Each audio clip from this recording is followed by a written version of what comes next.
Okay, so we're going to do a couple of examples of using the intermediate value theorem. This will be our first one, and it's going to be phrased this way. Show that the equation cosine of x equals x minus 2 has a solution in the interval 0 to pi. Okay, and so we're going to use the intermediate value theorem to show that this equation has a solution. So we'll go through those steps that we laid out earlier, that recipe for using the intermediate value theorem. So the first thing is to look at the equation that we've got and see if it's in the right form, function equals number. Now number is just a number, no variables, no nothing, right? No x's in particular. So cosine x equals x minus 2, this is really function here because it's got an x, equals function here because it's got an x. That's the wrong form. Okay. So first of all, let's rewrite our equation to get it in that correct form. And so let's see, I could add 2 to both sides and subtract cosine x, and that would say 2 equals x minus cosine x. And I'll just flip that around and say x minus cosine of x is equal to 2. All right, so I've just done some algebra to rewrite this equation as this one. And now it's in the right form, function equals number. Now we're going to identify those quantities from the intermediate value theorem, f, capital N, A, and B. Right? Well, function equals number gives us our f and our n. So f of x is equal to this function, x minus cosine of x. Capital N is the number that we want that function to be equal to, 2. And then A and B are the x values that we want the solution to live between. And the problem asks us to show that the solution lives between 0 and pi. So A is the smaller x value, 0, and B is the larger x value, pi. All right, so we've identified all of those quantities. Now, very importantly, we have to explain how we know that this function is continuous on this closed interval from A to B. And it relates to that discussion we just had about continuity. This function is built from familiar functions, so it's going to be continuous on its domain everywhere it's defined. Well, we can plug any number into x here, and we can take cosine of anything, so this function is actually going to be defined everywhere. All right, so how are we going to sort of write this? We'll say the following. The function f of x equals x minus cosine of x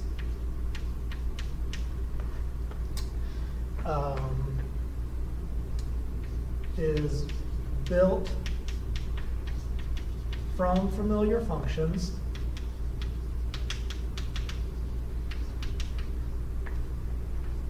so, as we talked about and as the document on Moodle discusses, what we know is, so it is continuous on its domain, okay? And it's very easy to say what the domain is, so let's go ahead and say it here. On its domain, negative infinity to infinity. Okay. Therefore,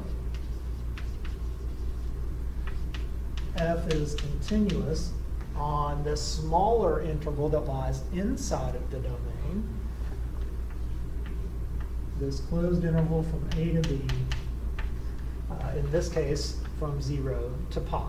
And so this is what we're really trying to get at. F is continuous on this closed interval from 0 to pi, so that we're done talking about that first condition in the intermediate value theorem. Okay. So what else do we need to do then? Let me come up here and do some more. We need to plug in A and B into this function. Okay? So we need to say, calculate what f of A is. So that's f of 0. Then we need to calculate what f of B is. So in this example, that's f of pi.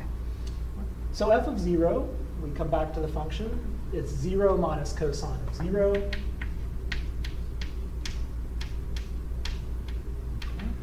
And if you'll remember back from your trigonometry, cosine of 0 is 1. So this is 0 minus 1, which is negative 1.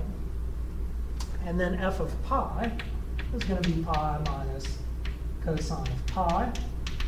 Okay. That's pi minus, and cosine of pi is -1. So that's pi minus -1, that's pi plus 1. Okay.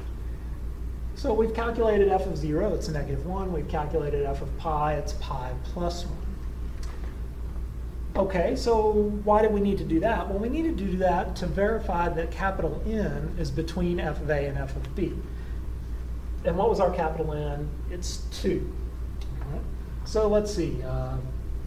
We want to compare f of A to 2 and compare f of B to 2.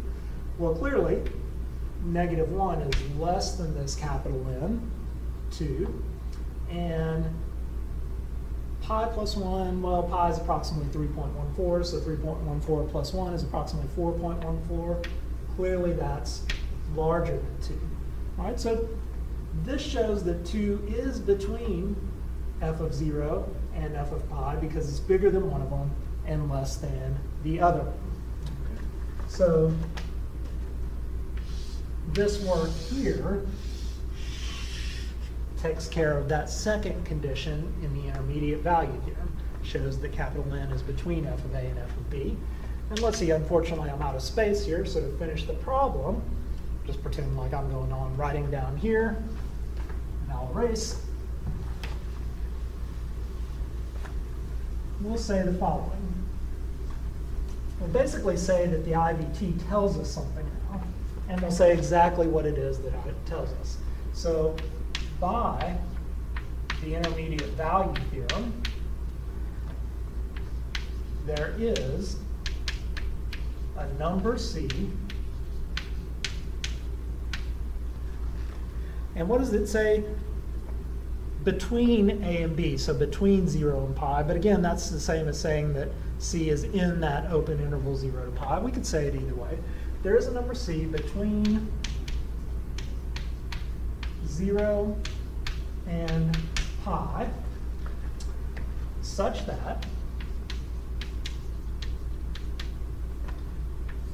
f of C is equal to n. In this case, n is 2. And so this is a very important step.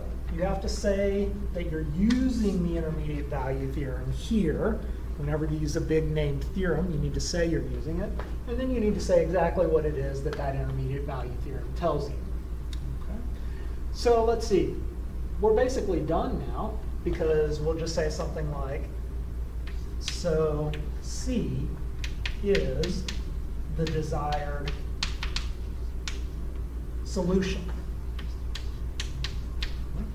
Because it's between 0 and pi, so it's in this open interval, and it solves something that is algebraically equivalent to this equation, just rearrange. Right? So C is a solution to this equation, so it's a solution to that one.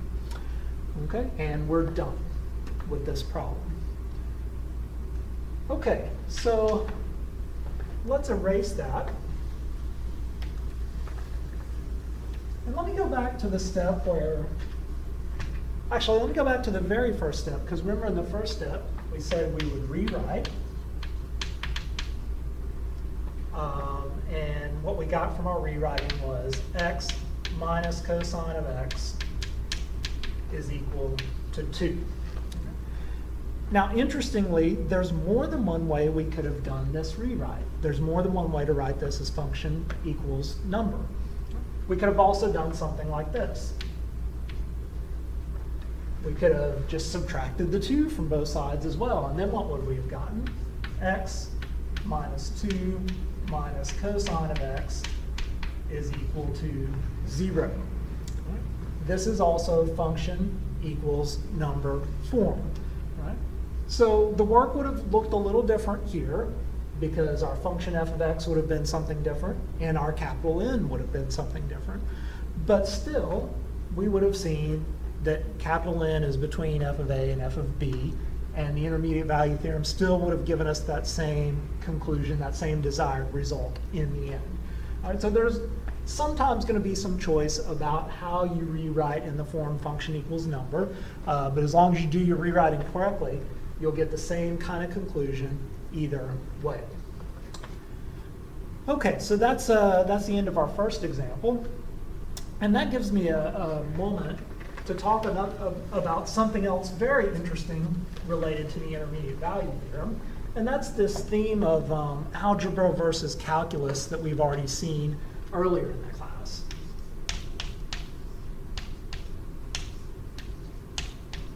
Okay. And so when it comes to solutions of equations, this is an important theme here. So in algebra, a typical problem might be something like this. Solve x squared minus 9 equals 0, something like that. And you just have to solve that equation. Whatever your favorite way of solving that is, we could factor this. X plus 3 times x minus 3 equals 0. Set each factor equal to 0.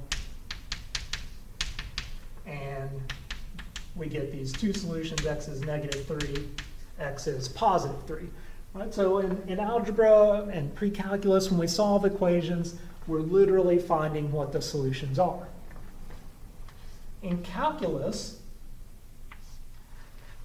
we sometimes use the IVT, and when we're using the IVT, we're doing something very different. Right? So in calculus, sometimes use IVT to show that an equation has a solution, but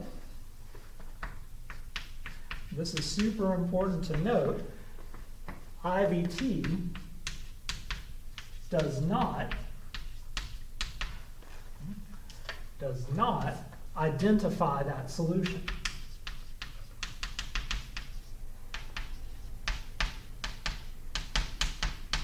Okay.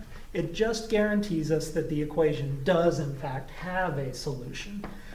Okay, so it's a very different kind of thing than we do in algebra. We're finding the specific solutions, x equals negative 3, x equals 3, versus using IVT, we're just saying that we guarantee you that there is a solution, even though we're not identifying it. Okay? And so that's a huge distinction, and it's very important. You might think, well, what good is it just to know that an equation has a solution? Well, it's because a lot of times you don't need an exact solution, and once you know an equation has a solution, there are various techniques for approximating that solution. Okay? Of course, if the equation doesn't have a solution, there's no discussion about approximating it or anything, so that can't even get off the ground. So using the IVT can help us guarantee the equation has a solution, then other methods can come in and approximate the solution to any desired degree of accuracy. Why does the IVT work this way? Why is it some failure of the IVT that it doesn't identify the solutions? Well, no, it's not. And so let's recall what the picture looks like.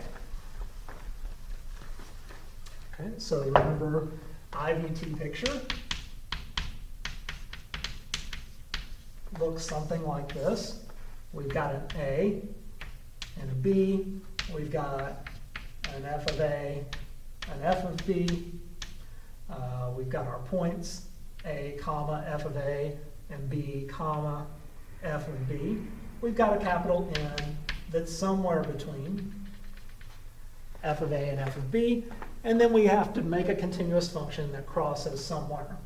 All right, so maybe something like this.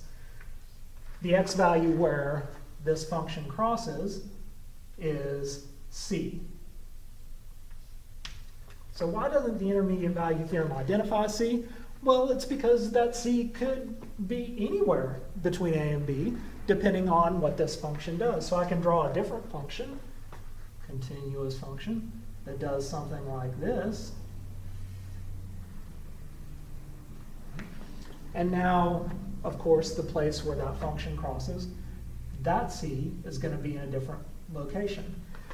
So with the amount of information that you're given to work with in that IVT setup, it would be impossible to identify the solution because it could be in different places depending on the behavior of the function.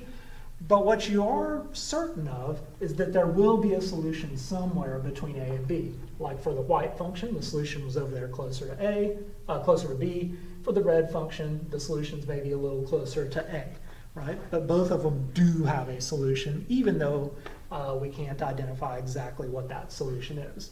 All right, so just a really big difference about how the calculus works when we're talking IVT versus the algebra.